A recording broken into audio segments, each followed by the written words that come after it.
Après cette intro absolument surprenante de Kitschitude, voilà la caméra. Donc il s'agit d'une Red Raptor, une caméra 8K full frame. On peut voir les connectiques, deux sorties SDI, très pratique du coup pour avoir deux sorties différentes, une pour le réalisateur et l'autre pour l'assistant cam, une avec les outils et l'autre sans. Au niveau des optiques, on est parti sur des DZO, V-Speed, rétro, qui sont du coup comme les DZO traditionnels avec des traitements différents. On peut voir cette note ocre, rouge, qui va particulièrement s'exprimer dans les flares. On a un rendu qui est très doux, notamment sur les peaux. C'est des optiques très agréables à utiliser, légères et très smooth. On part sur de la monture EF, on peut voir l'ouverture de l'optique, là on est à T2.1, ce qui est quand même une belle ouverture. Sur la caméra, on a un adaptateur RF vers monture EF de chez Keeper Tie. Et comme on peut voir sur cette monture, c'est pas l'optique qui tourne, c'est la bague qui a ce qu'on appelle un positif lock, qui permet de bien serrer comme un étau les ailettes de l'optique. Comme souvent, les caméras RED sont livrées en kit, il va falloir assembler 2-3 éléments. Là, il s'agit de l'écran 7 pouces développé par Small HD exprès pour la Raptor et les DSM-C3. Et au moment où Small HD a sorti l'OS de ce moniteur, ils sont passés sur l'OS PageOS 5.0 qui lui permettait de pouvoir contrôler les menus de la caméra. On peut voir que la liaison entre le moniteur et la caméra se fait uniquement par une nappe sur le dessus. On n'a pas de câble comme sur les caméras DSM-C1 par exemple, et dans certains cas sur les DSM-C2. A noter que ce moniteur n'a pas d'entrée HDMI ou SDI. La seule façon de faire rentrer un flux vidéo dans ce moniteur, c'est d'utiliser la nappe qui se trouve sur le dessus de la caméra.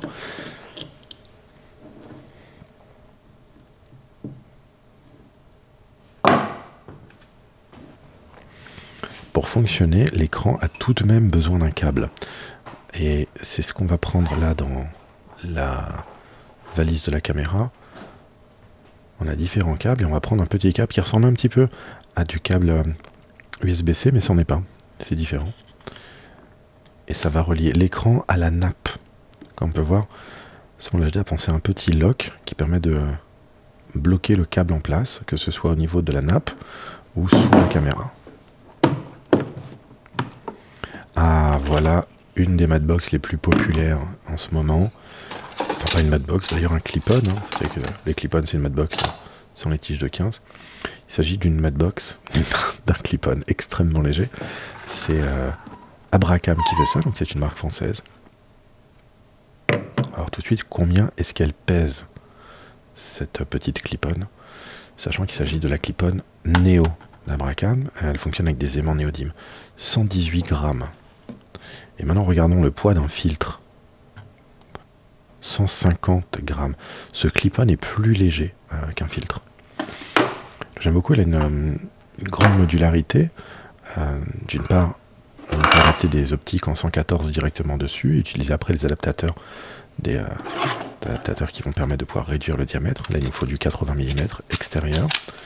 Voilà, ça rentre comme ça, on va pouvoir le monter directement sur l'optique, le fermer d'un clic. Et elle a une grande modularité, je disais, puisque cette caméra possède un système d'accroche avec des aimants et des griffes qui permet de pouvoir mettre de nombreux filtres. Là, dans sa plus petite configuration, on peut y mettre du coup qu'un seul filtre, 4x4 ou 4x5.6. Là, j'ai décidé de mettre un filtre ND-IR, donc infrarouge.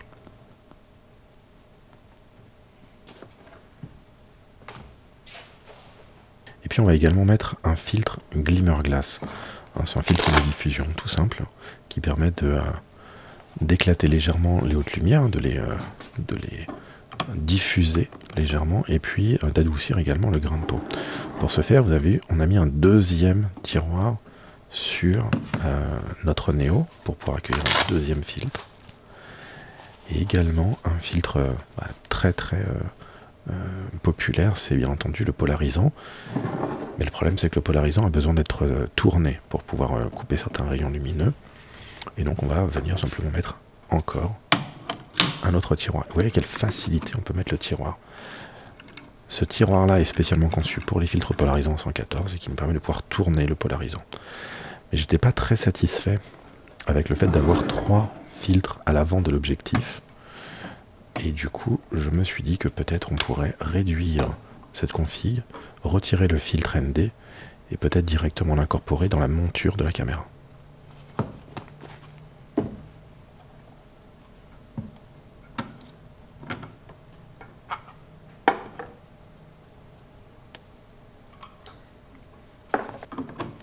Donc là, je garde mon glimmer glass que je mets au premier étage et ensuite, je mets mon filtre polarisant. Keepertie a sorti tout un tas d'adaptateurs. Là, on va utiliser la Revolva. Donc la Revolva, qui existe en EF et en PL, permet de pouvoir avoir un filtre ND dans la monture. Du coup, ça nous évite d'avoir un filtre ND dans la matbox. Et puis en cours de plan, on va pouvoir sélectionner différentes densités de gris neutre directement dans la monture, sans avoir besoin de faire des allers-retours jusqu'à la caisse de filtre. Mais alors ça, évidemment, ça va nous faire une petite manipulation. La monture RF-EF doit être démontée.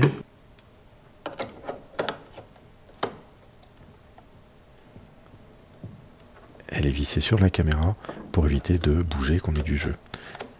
Et alors là, on s'est rendu compte qu'on a un petit souci, c'est que l'écran avance tellement qu'on ne peut pas mettre la cartouche de la monture à cause de la nappe de cet écran.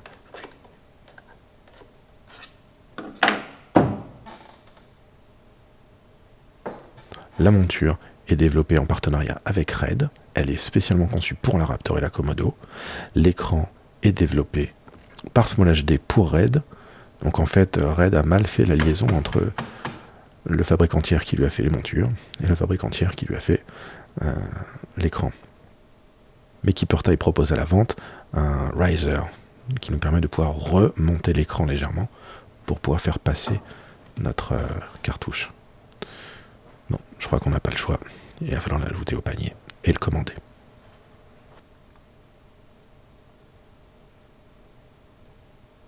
Et voilà, 135 € plus les frais de port. Sérieusement.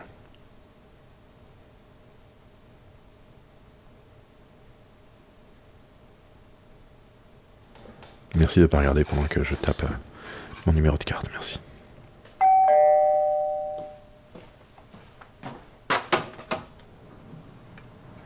Ah bah au moins ça c'était très rapide.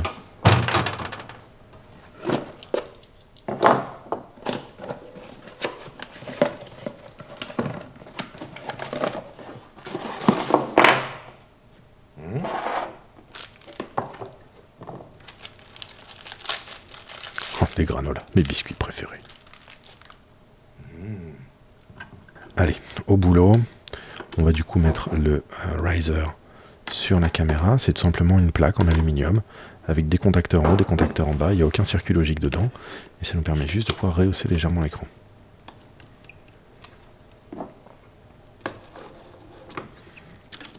Et on y retourne. D'où l'intérêt vraiment de faire des tests en caméra. Parce que si j'avais pas fait mes tests, j'aurais pu me rendre compte de ça vraiment que le jour du tournage, et ça nous aurait mis un peu dedans. On va pouvoir maintenant tout remettre. Et ça y est, on est prêt pour la suite. Dans la précédente vidéo sur la Venice, on avait souligné le fait que on avait oublié de rentrer la carte dans la caméra. Là, on va mettre, il s'agit d'une carte CF Express, 660 Go. Ne pas oublier de la mettre, de la tester, en la remplissant complètement, en la vidant pendant vos essais. Pour une petite batterie Veloc 98 Wh de chez Red. Les grosses batteries Veloc, je ne sais pas pourquoi, mais ne passent pas sur cette caméra à cause de l'antenne que vous voyez à côté. C'est pas forcément très bien joué de la part de Red.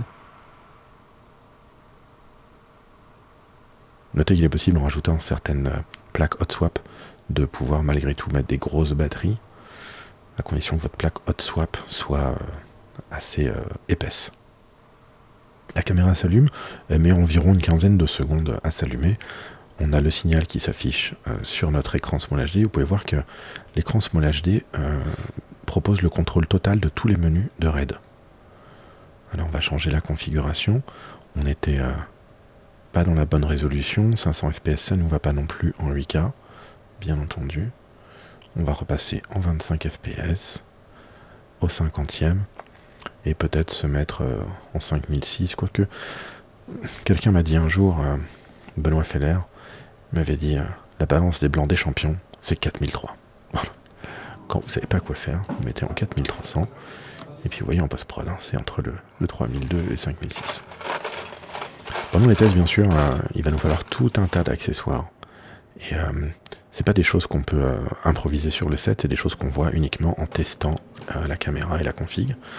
En l'occurrence, on a envie de mettre un follow focus. Et au lieu d'utiliser une base plate avec des tiges de 15 qui pourraient augmenter la taille de la caméra, on va mettre un moteur de points sur le côté de la caméra avec ce petit accessoire Small Rig qui est extrêmement utile. Ah, tiens, qui avait mis ce gaffeur ici?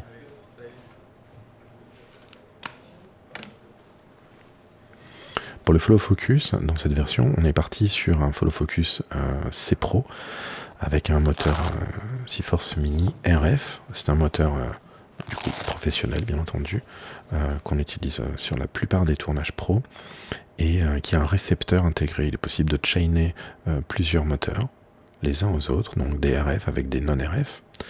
Et on a sélectionné du coup un câble qui se branche directement à la caméra, qui permettra au pointeur de pouvoir lancer le rec de la caméra et également contrôler le point. C'est important d'avoir un câble management assez propre. Comme vous pouvez voir, là je fais passer mon câble à l'intérieur de la tige de 15 en carbone pour limiter les câbles qui pendouillent. En transmetteur sans fil, on est parti sur du Teradek Bolt 4K. Je vais prendre simplement l'émetteur et je vais le mettre dans cette plaque sandwich de chez Wooden Camera qui me permet d'avoir du V-Lock en entrée et du V-Lock en sortie, de manière à pouvoir l'accrocher derrière la caméra. Je récupère 3 prises d'étape sur cet adaptateur, ce qui me permet de pouvoir changer sans problème ma batterie sans avoir à débrancher mon transmetteur sans fil et mon moteur. Pour faire un câble management un petit peu plus propre, je vais mettre un petit zip tie sur les câbles qui pendouillent et j'alimente mon Teradek. Je m'assure que ma caméra s'allume bien et que mon moteur de pointe s'allume bien aussi. J'aime bien ces petites poignées de RAID, même si c'est pas la cage qui est préférée par tous les cadreurs. J'aime bien parce que ça donne une solution très compacte et finalement pour les plans à la main, c'est quelque chose d'assez léger à mettre en place. C'est juste de sortir la caméra du pied et on est prêt à tourner instantanément sans avoir à mettre des poignées supplémentaires. De manière générale d'ailleurs, je préfère utiliser ce genre de configuration où on tient la caméra dans un style qu'on appelle run and gun plutôt que en solution épaule. Mais si je dois faire des plans longs, j'utiliserai les plans épaules. Sur la télécommande de mise au point, on a installé un Cine 7 RX, c'est un moniteur Small HD avec un récepteur Bolt 4K intégré, ce qui évite d'avoir un récepteur Teradek à brancher, que ce soit en SDI mais aussi en alimentation. Ça évite d'avoir tout un tas de câbles qui pendent et puis le poids est beaucoup plus restreint. On a pu mettre notre petit pare-soleil en néoprène et maintenant on va tester que la télécommande fonctionne bien. Ce que j'aime bien dans cette solution, c'est que tout le poids va partir autour du cou et du coup va permettre de pouvoir faire un point plus précis avec des mains qui sont moins crispées sur les poignets et le volant. Ça vous permet de pouvoir tenir pendant longtemps, très longtemps, votre télécommande. Mais par contre, par moment, vous aurez besoin quand même de la mettre sur pied ou de la poser sur table. Et c'est là où ces petites clampettes de chez Fluid Motion, que je vous recommande, développées par Franck Couraud. Les bleus sont en diamètre de 15, les noirs en diamètre de 16 et les oranges en diamètre de 19. Et il est possible de les dévisser de manière à faire des mix. Vous voyez là on a par exemple un Spigo de 16, il rentre pas dans le bleu mais il va rentrer dans le noir. A l'inverse, les tiges de 15 ne rentrent pas dans les noirs, elles sont en train de nager, alors que ça rentre parfaitement dans les bleus. Et donc on va faire un petit peu comme Tuco dans Le Bon Laboureur et le Truand. On va démonter plusieurs armes, ou plusieurs clampettes, et puis créer celle qu'il nous faut.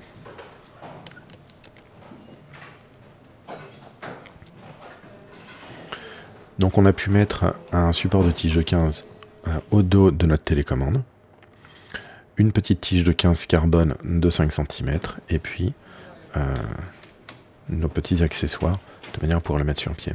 Ça c'est une config qu'on va retrouver énormément chez les assistants cam, qui leur permet de, en 2 secondes, de pouvoir embarquer leur remote s'ils ont besoin, et en 2 secondes de pouvoir le remettre sur pied pour s'économiser du poids à la main. Je vais vous montrer maintenant une autre configuration avec un follow focus qui est beaucoup plus abordable en termes de tarifs. Il s'agit du Tilta Nucleus M. Alors il y a 2 façons de pouvoir accrocher la télécommande au moniteur. Il y a la façon de Tilta, celle que vous pouvez voir sur leur site, qui est pour moi pas la meilleure. Je vais vous la montrer là en premier. On se rend compte par moment que la façon dont on nous propose des rigs de la part des constructeurs, par moment ne sont pas complètement en phase avec ce qui peut se passer sur les tournages.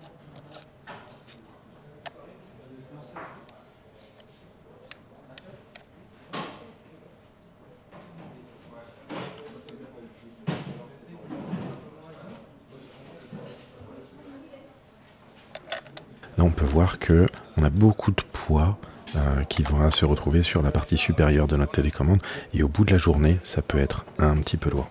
C'est pour ça que je préfère cette deuxième option qui va utiliser à peu près les mêmes pièces. Il suffit de du coup faire passer la télécommande au niveau de l'écran. Vous voyez comment la télécommande n'est plus en dessous de l'écran.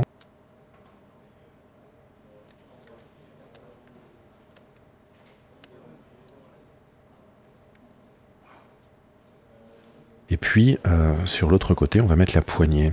Pour faire bien tenir la poignée sur l'écran, on va utiliser du coup les pas de vis sur le côté de la cage et mettre une rosette. Maintenant, on a quelque chose qui est beaucoup plus équilibré et centré autour des poignets, qui va apporter beaucoup moins de stress sur le poignet. On va mettre ensuite une sangle, donc sur le côté de gauche, pas de problème. Et sur le côté droit, on va utiliser un petit papillon au pas Kodak et on va faire passer un bout de sangle dedans.